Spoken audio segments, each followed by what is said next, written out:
Hi, my name is Becca. Welcome back to Raising Them Simply. Here we share all about our secular homeschool as a family of 5. Today we're going to chat just a little bit about curriculum that we would never use again. If you are new here, I have a first grader, a preschooler, and a 1-year-old. And even though we are relatively new to the homeschooling space, if you have researched homeschooling at all, you know just the plethora of different options and videos and stuff out there, and it can be very, very overwhelming. We've done all the way from preschool now through first grade, and I feel like we really went overboard like a lot of first-time homeschoolers do when it came to preschool and kindergarten resources for our family, and we quickly learned what stuff did not and did work well for our family. I would like to preface this by just saying, just because this curriculum did not work for us doesn't mean that it's a bad curriculum. It doesn't mean that you shouldn't go out there and purchase it or that it wouldn't work for you. But this is just to offer some insight as to why it didn't work for us and our family to hopefully help you in your search for curriculum in the future. The first curriculum that we would not purchase again is math from the Good and the Beautiful. Now, I said that we are a secular family, but there was nothing in this curriculum that affected our family. So we were okay with that from that standpoint. But this is a spiral approach to math. And we quickly found out that this did not work for us for a few different reasons. One, we found that with the spiral approach, we often hit roadblocks where my son wasn't developmentally ready to understand that concept. And we had to do a lot of review worksheets and workbooks and stuff like that to master the other topics that he already talked about or he already learned. But we also realized that my son needed more of a mastery approach as far as learning to understand that concept before moving on to the next one. We have since switched to Math with Confidence, which has been great. It is a mastery approach with review built in, which has been great. I have done videos both on Math with Confidence and the Good and the Beautiful for math. I will link them down below if you want more information on those. But ultimately, that curriculum just did not fit for us because of the spiral approach it took to teaching and learning math. The second curriculum that would not work for us would be Blossom and Root. Now, I know this is a really popular curriculum in the secular homeschooling realm here on YouTube, but we've tried several different things from Blossom and Root, and they did not work out at all for us. Not to say that maybe some things in the future wouldn't work out. I keep hoping that we'll find something that ultimately would work for our style for our homeschool, and maybe we'll find something in the future. But the ones that we've tried for Blossom and Root would be Space.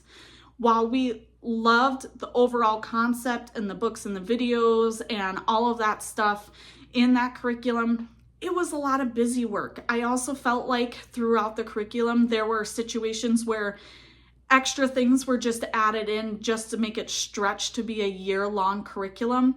And that made it really boring. And so we had to cut all of that stuff out. But also there were lots of stuff on the worksheets that maybe they had to make a pattern, and the pattern would be like 15 or 20 different shapes long with different colors. And my son just does not have the attention span for that. That was really frustrating to him, and we would have to cut certain things out. And maybe it's just me. I know there's certain people out there that like to edit curriculum and stuff, but if I wanted to edit or make my own curriculum, I would just make it, right? I am a busy working and homeschooling mom, and I don't have the time to make my own curriculum, which is why I outsource that to these different companies or bloggers out there to make the curriculum for me. The second one would be History of Me. I really enjoyed the concept of learning history as starting out by learning it about your family and your family tree and interviewing different family members and stuff like that. But again, it just seems like a lot of busy work. Maybe if my son was older, that would be okay. But I also feel like my son couldn't, or he still can't really write things. So these interviews were me telling him what questions to ask, him asking the questions to the family member, and then me having to write it down. And it was just a lot. I could very simply just explain our family tree to my son. We can make a family tree ourselves. And so maybe that was more my bad on my part and not researching it enough. But one of the main reasons why we bought that is because it was bundled with their art and music bundle curriculum at the time, and so they came together. So we wouldn't do the history of me, the art, and the composer study. This, like I said, this is just us and for our family. There were certain topics that came up in the artist and composer studies that were not appropriate for our family at the stage that we were in.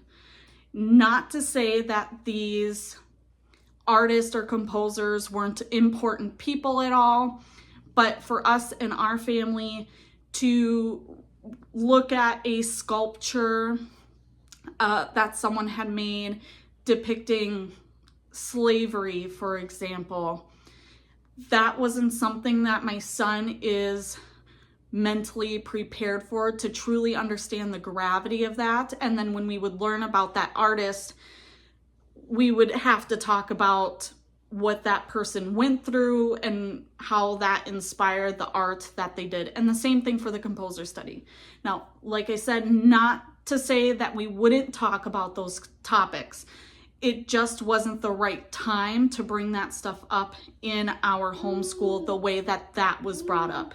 We've talked about some of these things in an age appropriate way in our homeschool already, but I feel like a lot of this stuff would be better geared toward maybe a 4th, 5th, or 6th grader or older to truly understand the gravity of everything that the artists and composers had gone through.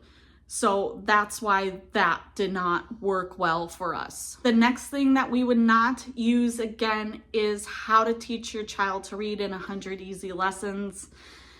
I understand the pull and everything to want to use that. It's very affordable, and it is, in theory, a really easy way to help teach your child to read. However, this did not work for us because we realized that my son does have dyslexia.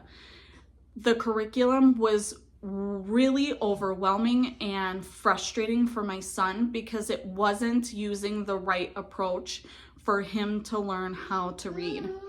We have since started All About Reading. Love that curriculum. That approach works specifically for kids who have dyslexia or other disabilities or learning disabilities.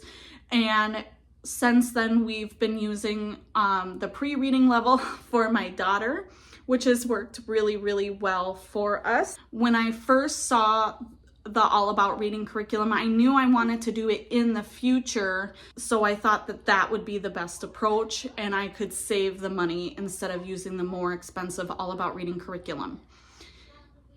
Again, not to say that this wouldn't work for other kiddos. I'm really glad that it is a resource out there that does work for a lot of people. It just didn't work for our family. There you go, you guys. Those are the 3 different curriculums that we would not use in our homeschool, again, going forward. If you have any questions about anything over in the video, please leave it down below in the comments. I would love to have a conversation. If you have any further questions, give this video a thumbs up. It really helps out my channel and lets me know what kind of videos you guys enjoy watching. And hit that subscribe button. It is a free way to help support my channel, and I can't wait to see you guys next time. Bye.